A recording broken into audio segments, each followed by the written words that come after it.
अशा पद्धतीचे कल आलेले आहेत आणि कलांमध्ये आरजेडीचं अर्धशतक पूर्ण झालेलं आहे। आरजेडीचं हे अर्धशतक नेमकं कशाचं द्योतक हे पाहणं महत्त्वाचं ठरणार आहे।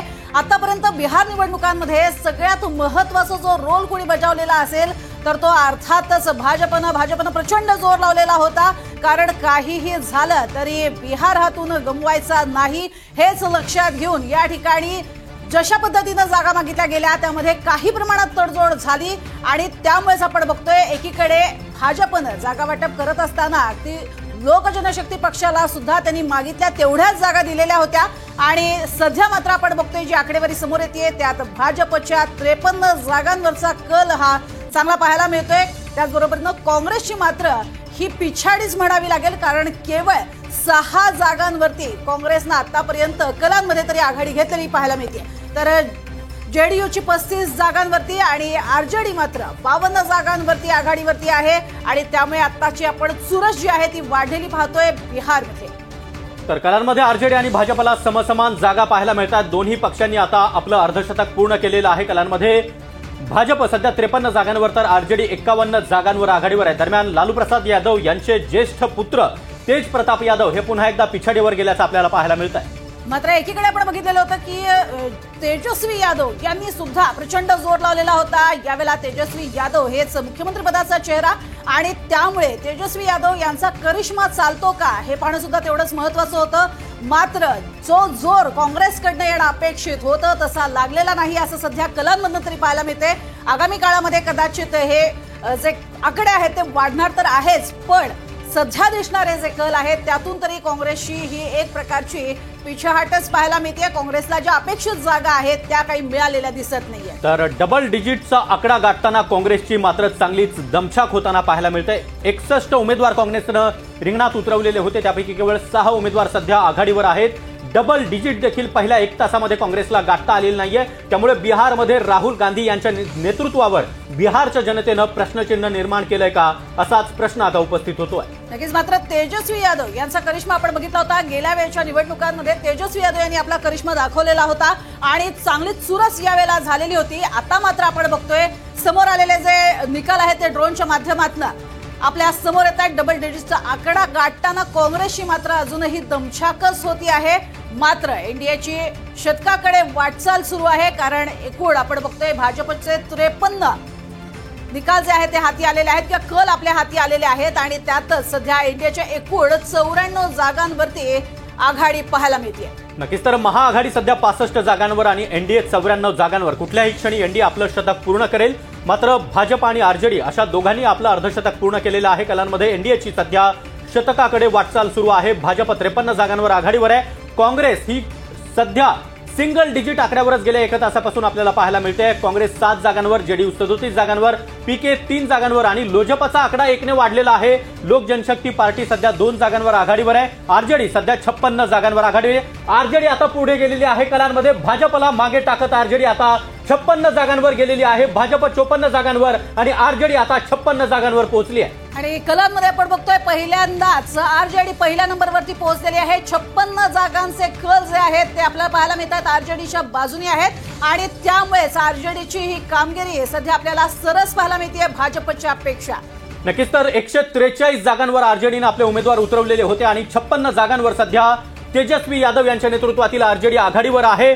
काँग्रेस सध्या 7 जागांवर, भाजप 54 जागांवर आघाडीवर आहे, जेडीयू 37 जागांवर। त्यामुळे आता आरजेडीनं आता पहिल्या 1 तास उलटल्यानंतर कलांमध्ये भाजपला मागे टाकलेलं आहे। भाजप 54 जागांवर आणि आरजेडी 56 जागांवर आघाडीवर आहे। त्यामुळे सध्या बिहारमध्ये कलांमध्ये तरी आरजेडी हा सर्वात मोठा पक्ष ठरताना पाहायला मिळतोय। नक्कीच आणि आपण बघतोय या निवडणुकांमध्ये सगळ्यात जास्त जागा घेऊन आरजेडी लढत होती। 143 जागांवरती लढणारी आरजेडीचे आत्ताचे निकाल आपण बघतोय किंवा कल जे समोर आलेले आहेत त्या 56 जागांवरती त्यांनी अर्थातच ही आघाडी घेतलेली आहे आणि भाजपला मागे टाकलेलं आहे। आपण जर बघितलं सागर तर या संपूर्ण प्रक्रियेमध्ये प्रचंड मोठ्या प्रमाणात प्रचार होत होता आणि या प्रचारामध्ये भाजपचे दिग्गज नेते उतरलेले होते रणांगणामध्ये आणि त्यामुळेच भाजपनं प्रचंड ताकद या संपूर्ण बिहारच्या निवडणूक प्रक्रियेमध्ये राबवलेली होती। मात्र दुसरीकडे आपण बघतोय आरजेडीनं सुद्धा तेवढीच ताकद पणाला लावलेली होती, जरी त्यांच्याकडे तितके मोठे स्टार प्रचारक नव्हते तरीही।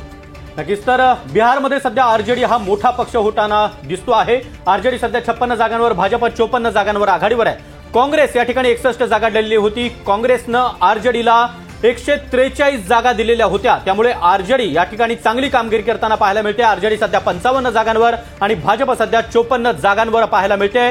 काँग्रेस मात्र सिंगल डिजिट आकड्यावर आहे. काँग्रेस सध्या केवळ 7 जागांवर आघाडीवर आहे. मात्र काँग्रेसनी बऱ्यापैकी आपला जोर लावलेला होता, मात्र तो कमी पडताना पाहायला मिळते. कारण 61 जागांवरती लढून सुद्धा आतापर्यंत आलेल्या कलांमध्ये केवळ 7 जागांवरती काँग्रेसनं आपली आघाडी घेतलेली आहे. तो दुसरीकडे आपण आरजेडी बघतोय 57 जागांवरती आता गेलेली आहे. भाजप 54 जागांवरचे कल जे आहेत ते हाती आलेले पाहायला मिळतात.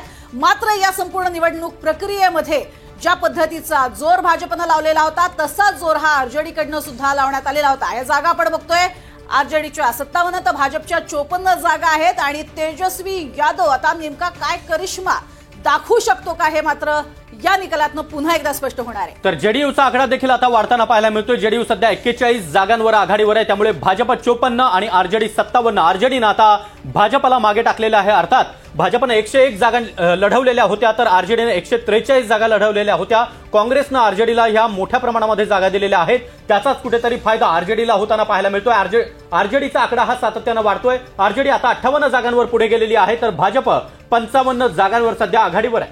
नक्कीच. आणि एकीकडे बिहार मधलं संपूर्ण चित्र जर बघितलं तर जंगल राज या संदर्भातला प्रचार प्रसार हा कायम आणि वारंवार केला जात होता. त्याचा कुठेतरी परिणाम होतोय. मात्र त्या परिणामांना काही अंशी भीक घातलेली नाही असंही म्हणावं लागेल. कारण आरजेडीच्या जागा वाढत चाललेल्या आहेत. आरजेडी आपण बघतोय जागा वाढताना दिसत आहेत. 57 जागांवरती आहे. तर एनडीएने आता शतक पूर्ण केलेलं आहे. एनडीए 100 जागांवर सध्या आघाडीवर आहे. 55 जागी भाजप तर जेडीयू सध्या 43 जागांवर आघाडीवर आहे. एनडीएनं आपलं शतक पूर्ण केलेलं आहे. तर महाआघाडी सध्या 68 जागांवर आघाडीवर आहे. कलांमध्ये एनडीएनं आपलं शतक पूर्ण केलं आहे. नक्कीच. आणि एनडीएचं हे शतक पूर्ण झालेलं आहे. जोर लावलेला होता त्याचाच परिणाम आपल्याला पाहायला मिळतोय. कलांमध्ये आता एनडीएचं शतक पूर्ण झालेलं आहे. आणि आतापर्यंत बिहार निवडणुकांमध्ये नेमकी ज्या पद्धतीची ताकद लावण्यात आलेली होती, कारण बिहार हातचा गमवायचा नाहीये आणि त्यासाठीचे केलेले प्रयत्न फळाला येतात का हे मात्र आजच निश्चित होणार आहे. तर 122 हा बहुमताचा आकडा आहे आणि हा आकडा गाठण्यासाठी एनडीएला केवळ आता 21 जागांची गरज आहे. सध्या 101 जागी एनडीए आघाडीवर आहे. त्यामुळे शतक आता एनडीएनं पूर्ण केलेलं आहे. भाजप 55 जागी, काँग्रेस 7 जागी, जेडीयू 45 जागी. जेडीयूचा आकडा आता वाढताना पाहायला मिळतोय. प्रशांत किशोर हे काही कमाल करताना दिसत नाहीयेत. प्रशांत किशोर हे केवळ 3 जागांवर आघाडीवर आहेत. लोक जनशक्ती पार्टी अर्थात चिराग पासवान यांचा देखील पक्ष 29 जागा त्यांनी लढवलेल्या होत्या. चिराग पासवान यांना देखील कमाल करताना दिसत नाहीयेत. आणि आरजेडी सध्या 56 जागांवर आघाडीवर आहे. भाजपच्या पुढे गेलेली आहे आरजेडी. नक्कीच. आणि आपण बघतोय ज्या पद्धतीनं जागा वाटप झालेलं होतं त्यात एनडीएनं सगळ्यात महत्वाची खेळी केलेली होती. या सगळ्या खेळी करत असताना अगदी ब्लू आईड बॉय म्हणून ज्यांची ओळख आहे चिराग पासवान त्यांना सर्वच्या सर्व 29 जागा त्यांनी मागितल्या आणि त्या दिल्या गेल्या होत्या. मात्र त्यामध्ये ते खरे उतरताना मात्र पाहायला मिळत नाहीये. सध्या कलांमध्ये त्यांना केवळ 2 जागांची आघाडी पाहायला मिळते आणि ही एक प्रकारची निराशाच म्हणावी लागेल लोक जनशक्ती पार्टीसाठी. मात्र भाजपनं आपली कायम ठेवलेली आहे आगेकूच. 55 जागांवरती ते आघाडीवरती आहेत. तर आरजेडी सुद्धा आपली कमाल दाखवतीये. एकूण 143 जागांपैकी 56 जागांवरती आणि आता पुन्हा एकदा 57 हा आरजेडीचा आकडा झालेला आहे. तर भाजप 56 जागांवर, आरजेडी 57 जागांवर काटेकी टक्कर सध्या आरजेडी आणि भाजपमध्ये आपल्याला पाहायला मिळते. मात्र सुरुवातीच्या एका तासामध्ये भाजप आघाडीवर होती, आरजेडी पिछाडीवर होती. मात्र जसा दुसरा तास सुरू झाला, कल हाती येत गेले तसं आरजेडी आता पुढे गेलेली आहे. भाजपची मात्र या ठिकाणी आरजेडीनं भाजपवर मात केल्याचं पाहायला मिळतंय. भाजप 57 जागांवर बरोबरी झालेली आहे. भाजप 57 आणि आरजेडी सध्या 57 जागांवर आघाडीवर आहे. नक्कीच. आणि 101 जागांवरती भाजप लढलेली होती तर आरजेडी 143 जागांवरती आणि त्यात आपण बघतोय 57 जागांवरती आता भाजपचे कल हाती आलेले आहेत. तर आरजेडी सुद्धा 57 जागांवरती आघाडीवरती असल्याचं पाहायला मिळतंय.